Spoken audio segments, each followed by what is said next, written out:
Hello students, आज हम पढ़ने वाले हैं class 6 chapter components of food का पार्ट 2, जिसमें हम पढ़ेंगे टेस्ट फॉर फैट्स से। तो बच्चों, हमने कल 2 टेस्ट पढ़ लिए थे, एक test for starch and test for proteins. आज हम पढ़ेंगे टेस्ट फॉर फैट्स। तो सबसे पहले इसमें हमें क्या करना है? बेसिकली बच्चों, टेस्ट फॉर फैट बहुत ईजी है। हमें एक small quantity of food item लेनी है, उसे पीस ऑफ पेपर से रैप करना है और फिर हमें उसे क्रश कर देना है उस फूड आइटम को। तो बच्चों, हमें उसे पेपर को बिना टीयर करे हमें उसे ओपन करना है और हम उसमें ऑब्जर्व करेंगे। अगर हमें कोई ऑयली पैच मिला, इसका मतलब उसमें फ़ैट प्रेजेंट था। An oily patch on paper shows that the food item contains fat. ये आपकी बुक में लाइन भी है, यहाँ पे देख लीजिएगा। और बच्चों, ऐसा नहीं होता कि हमेशा ही पैच मिले तो वो फ़ैट का हो। कभी कभी फूड आइटम में कुछ वाटर भी प्रेजेंट होता है, यहाँ पे लिखा हुआ है। तो हम उसे रब करेंगे पेपर को और उसे ड्राई करने के लिए छोड़ देंगे। अगर वाटर होगा तो इवेपोरेट हो जाएगा, बट अगर वो इवेपोरेट नहीं होता कुछ टाइम के बाद, इसका मतलब वो ऑयल ही है, मीन्स फैट प्रेजेंट है उस फूड में। आपकी बुक में एक क्वेश्चन है, what do these test show? इन टेस्ट से हमें क्या पता चलता है? Are fats, protein and starch present in all food items? सारे फूड आइटम्स में ये सारी चीज़ें प्रेजेंट होती है? क्या फूड आइटम में एक से ज़्यादा न्यूट्रिएंट प्रेजेंट होता है? तो बच्चों, इसका आंसर क्या है? तो आपकी बुक में बताया, we tested food item for 3 nutrients. हमने 3 न्यूट्रिएंट्स के लिए ये टेस्ट किए हैं। किन किन के लिए? कार्बोहाइड्रेट, प्रोटीन्स एंड फैट्स के लिए। और भी न्यूट्रिएंट्स प्रेजेंट होते हैं फूड आइटम में, जैसे कि vitamin and minerals. They are also present in our food item.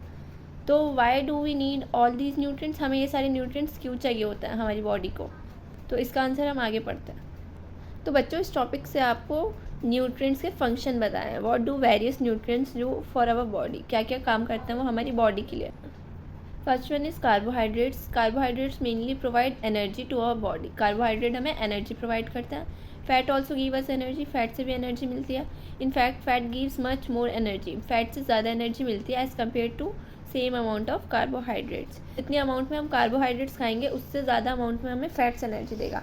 Food containing fats and carbohydrates are also called energy giving food. अब बच्चों, ये टर्म आती है आपकी, what are energy giving foods? तो आपको इसका आंसर बताना है, food which contains fats and carbohydrates are called energy giving foods. ये इंपॉर्टेंट है। Proteins are needed for growth and repair of our body. Proteins की ज़रूरत हमें क्यों होती है? हमारी बॉडी को ग्रोथ के लिए प्रोटीन्स चाहिए होता है और हमें कुछ अपनी बॉडी के फंक्शंस को रिपेयर करने के लिए ज़रूरत होती है। Food proteins are often called body building food. अब जैसे कि हमने पढ़ा, बॉडी की रिपेयर एंड बॉडी की ग्रोथ के लिए, इसलिए जिस फूड में प्रोटीन प्रेजेंट होता है हम उन्हें कौन से फूड्स बोलते हैं? Body building foods.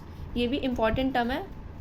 Vitamins help in protecting our body against diseases. और जो वाइटामिन्स होता है वो हमें डिजीजेज से बचाता है। Vitamins also help in keeping our eyes, bones, teeth, gums healthy.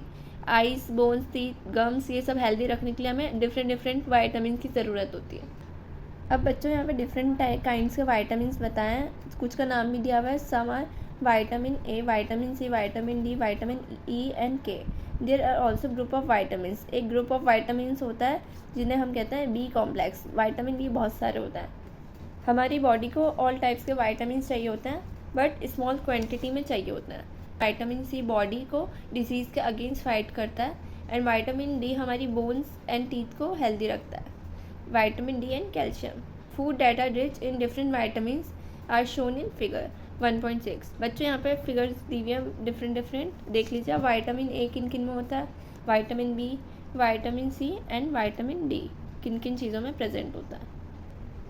So students, आज का पार्ट हम यहीं पे एंड कर रहे हैं। नेक्स्ट लेक्चर में हम बाकी का चैप्टर कवर करेंगे। आई होप आपको ये लेक्चर क्लियर होगा। Thank you.